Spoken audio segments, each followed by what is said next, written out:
Today's video is clearly going to be very different to my usual ones, where I'm just chopping the wood and all that, so I decided to wear what I call my business clothes, as I'm going to be discussing the 7 reasons why I accept Bitcoin and other cryptocurrencies as a payment method for my instruments.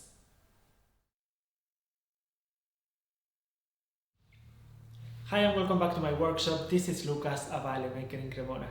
Before I get into today's topic, for those who always ask about my teas, today I'm having a slightly roasted Taiwanese oolong from the Nantou district. Oh, and also before getting into the video, subscribe button, like and all those things. This is a video that I've been wanting to make for quite some time now, as it's been already several months since I announced it on both my Facebook and my Instagram that I was accepting cryptocurrencies as a payment method for my instruments, so I thought it would be fair to do the same here on YouTube, but as I was busy with other commitments, I didn't really seem to find the right moment to do it. Even if I feel like the first and only reason that I think would be necessary for me to say why I accept cryptocurrencies as a payment method for my instruments would be why not, I still decided to make this video so I can go a tiny bit more into detail and a bit more specific into the reasons why. So this is the first point.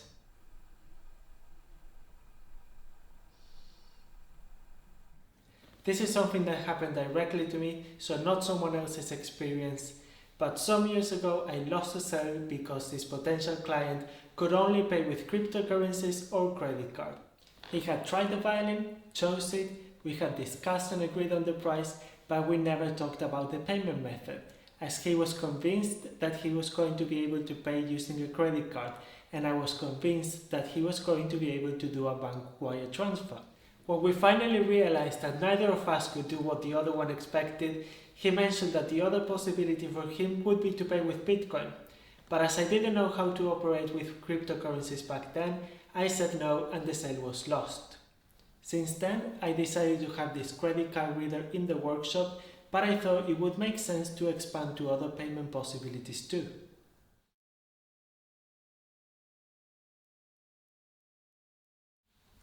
This point is somehow related to the previous one, as you might be wondering why he couldn't do the bank wire transfer. And the reason for this is that apparently for some regulations in his country, after a certain amount of money, the only possible way that he had to make a bank wire transfer was by going directly in person to the bank and do the whole process there. And this is of course something he didn't want to do, considering that he was already here in Cremona. This is just one example of the many things that can happen, but the idea would be to provide an easier access to people from all over the world to an instrument that otherwise they wouldn't be able to purchase. I get messages almost every day from people from different countries with different backgrounds who would be interested in buying an instrument, but then they tell me that the commissions or fees that they would have to pay would make the purchase too expensive, and in the most extreme cases that their countries, the regulations they have in their countries, don't allow them to send money to Italy. So it would be nice to see if this could help to bring these walls down.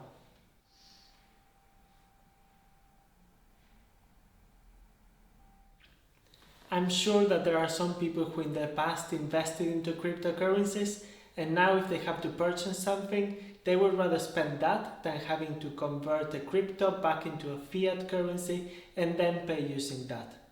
And also it could work as a great marketing strategy if someone is specifically looking to buy an instrument with cryptocurrencies, and I'm sure people on Google are going mad looking for that at the moment.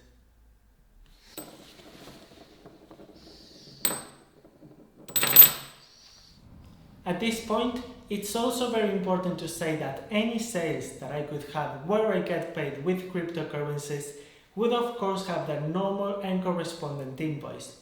And even if fluctuations in price in the crypto world are quite big and they can happen in a matter of seconds, these currencies can also be converted into fiat quite quickly. And I'm willing to deal with these fluctuations because, and this takes me to the next point, which is that I'm already exposed to cryptocurrencies.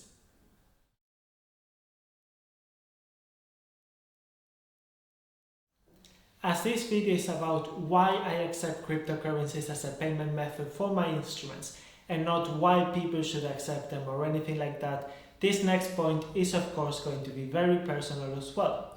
But as I hold some cryptos and as I'm used to using them, it's not like I would be scared to incorporate them as a payment method for my instruments, or like I wouldn't know what to do. Besides that, after every sale I tend to invest a tiny bit of it into cryptos, so I could compensate the amount received as a payment for a sale with previous investments or with future sales.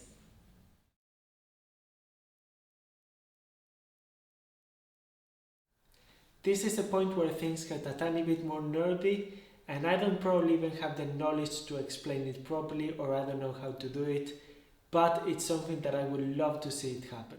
Same as when you buy an instrument, that it should come together with a certificate of authenticity that proves that the same was made by a specific maker at a certain date with some characteristics. I think it would be possible to do something very similar using NFTs. So let's say, for example, that an instrument gets sold, it could come accompanied together with an original copy of the certificate of authenticity. And as this can be faked, or even better, let's say that because of how the blockchain works, then you can fake the fact that an original is an original, then I think this could provide more traceability and transparency into the violin dealings world, making scams more difficult to happen. But again, this is not a topic I really know a lot of, so if someone watching the video does and wants to discuss how possible doing something like this would be, please let me know in the comments below, as I would be super interested in having a chat about it.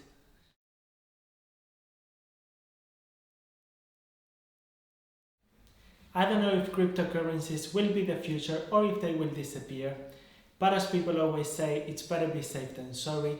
And for this case, I feel I would rather be prepared for the future, even if the future doesn't turn out to be this way. Cryptocurrencies have been questioned from the beginning and they're still around, so I guess we don't really know what's going to happen. Or at least, I have no clue. Let me know what you think about all this in the comments down below. If you think I'm crazy, if you're interested in cryptocurrencies, if you think you would consider buying an instrument with them in the future. And as always, don't forget to subscribe to the channel and hit the like button if you enjoy this type of content, of course, and I will see you back next week with a more normal, usual video.